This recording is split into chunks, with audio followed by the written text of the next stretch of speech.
Hello बच्चों, अभी हम आप लोगों को मार्केट प्राइस के बारे में पढ़ाएं। अब हम पढ़ेंगे सामान्य मूल्य के बारे में। इंग्लिश में इसे हम नॉर्मल प्राइस कहते हैं। नॉर्मल प्राइस क्या है, इसकी परिभाषा हमने ब्लैक बोर्ड पर लिख दिया है। किसी वस्तु की सामान्य कीमत वह कीमत होती है जो किसी वस्तु की मांग तथा पूर्ति की अस्थायी संतुलन द्वारा दीर्घकाल में निश्चित होती है। तो अब सामान्य कीमत में 2-3 शब्दों का प्रयोग हुआ है कि बाजार कीमत में भी मांग और पूर्ति शक्तियां सक्रिय होती हैं, क्रियाशील होती हैं, और सामान्य कीमत में भी मांग और पूर्तियां सक्रिय होती हैं। बस दोनों में समय का अंतर है।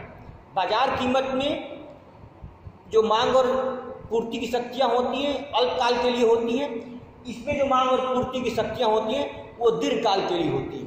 अर्थात सामान्य कीमत, किसी वस्तु की सामान्य कीमत दीर्घकाल में मांग तथा पूर्ति की अस्थायी शक्तियों द्वारा निर्धारित होती है। क्या? मांग तथा पूर्ति की शक्तियों के अस्थायी संतुलन द्वारा, यानी जो सामान्य मूल्य होता है वो दीर्घकाल में मांग और पूर्ति की शक्तियों द्वारा अस्थायी कीमत निर्धारित होती है।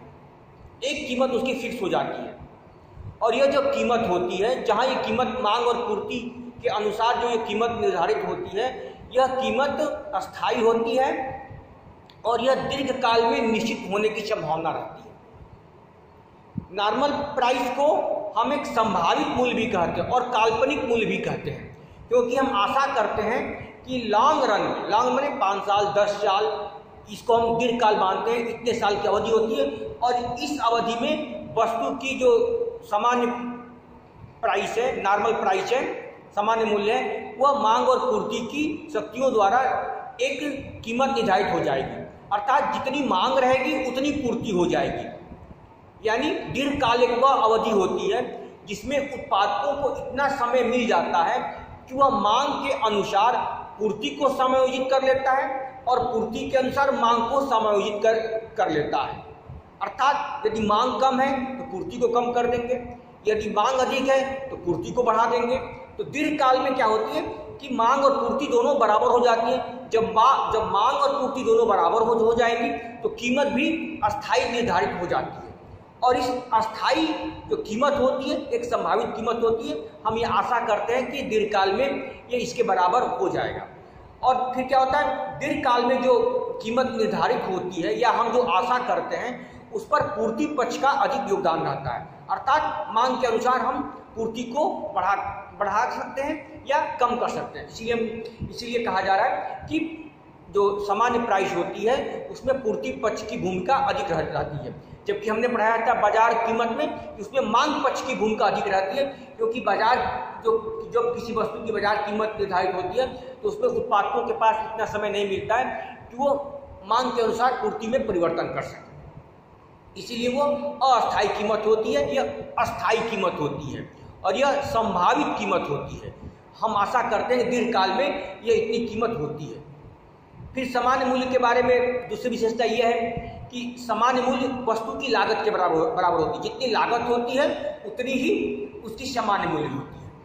इस प्रकार वस्तु की 2 कीमत होगी, एक बाजार मूल्य, एक सामान्य मूल्य। बाजार मूल्य अल्पकाल में निर्धारित होता है, सामान्य मूल्य दीर्घकाल में उस वस्तु की मांग और पूर्ति की शक्तियों द्वारा अस्थायी कीमत निर्धारित होती है।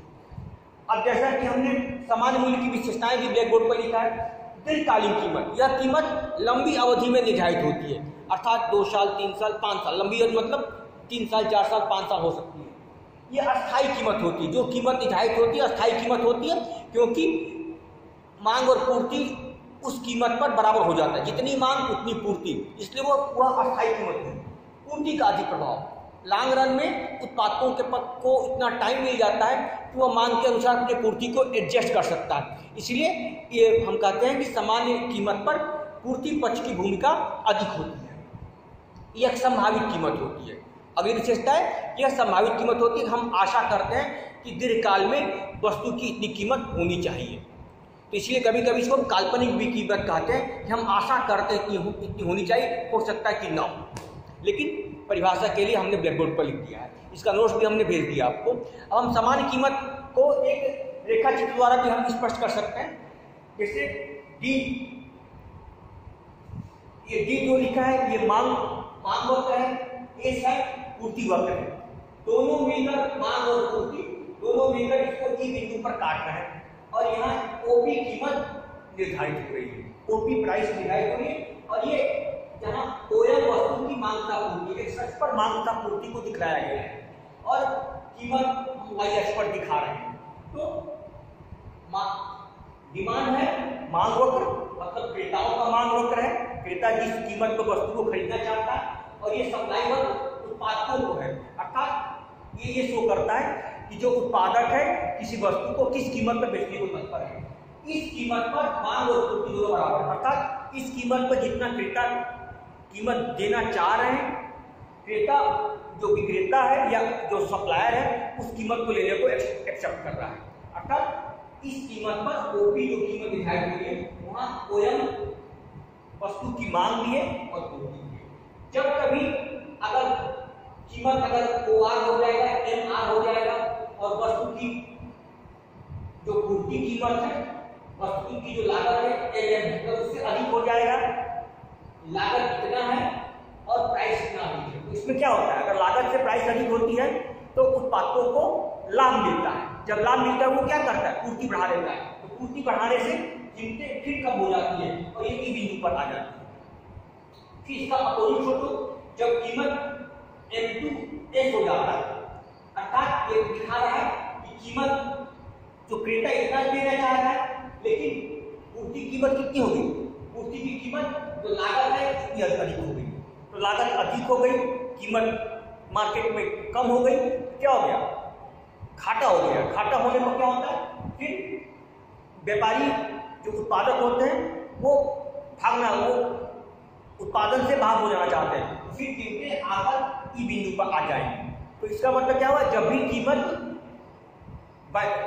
सामान्य मूल्य से ऊपर या नीचे रहेगा तो मांग और पूर्ति की शक्तियां क्रियाशील हो जाएंगी, इसके कारण वो कीमत वो ई बिंदु पर जाकर वो निर्धारित होगा। तो इसका मतलब ये हुआ, दोनों स्थितियों में जब भी मांग और पूर्ति के पक्ष में परिवर्तन होगा कि मांग और पूर्ति में इस प्रकार क्रियाशीलता होगी कि कीमत आकर ई बिंदु पर निर्धारित होगी कि जहां वस्तु की कीमत ओएम रहेगी और पूर्ति भी क्या रहेगी, वस्तु की पूर्ति भी ओएम रहेगी। यानी एमई कीमत जो होती है वो सामान्य कीमत होगी, एमई अथवा ओपी जो होगा वो क्या होगा, वो एक तरह से वो सामान्य कीमत होगा। सामान्य कीमत लॉन्ग रन में निर्धारित होता है। अब हम आगे पढ़ेंगे बाजार मूल्य और सामान्य मूल्य में क्या संबंध है।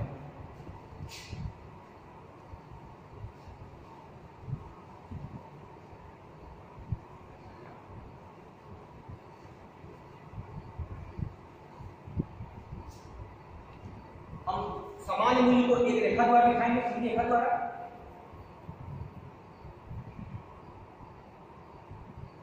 इसको हम कहेंगे सामान्य मूल्य, सामान्य कीमत।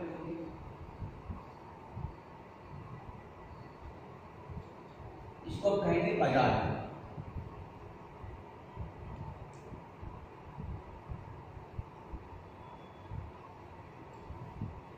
अब कभी कभी प्रश्न पूछा जाता है कि बाजार मूल्य और सामान्य मूल्य में क्या संबंध है। जैसे जो सामान्य मूल्य है उसको हम वस्तु की लागत भी कर सकते हैं, वस्तु की लागत।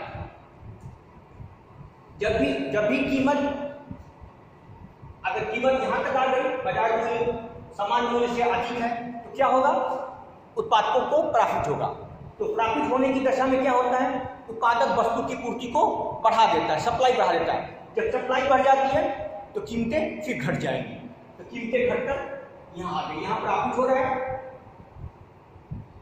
प्रॉफिट होती है क्योंकि जो कीमत है वो लागत से अधिक है। फिर जब प्रॉफिट होता है तो उत्पादक वस्तु की पूर्ति को बढ़ा देता है, पूर्ति बढ़ने पर कीमतें फिर नीचे आएंगी।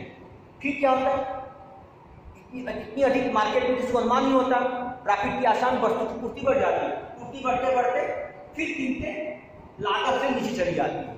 जब लागत से नीचे चली आएंगी तो क्या होगा, यहाँ घाटा होगा, यहाँ घाटा होगा, या हानि होगा, लॉस होगा। इधर घाटा, इधर जब कीमतें आ रही है इधर क्या होगा, लॉस होगा।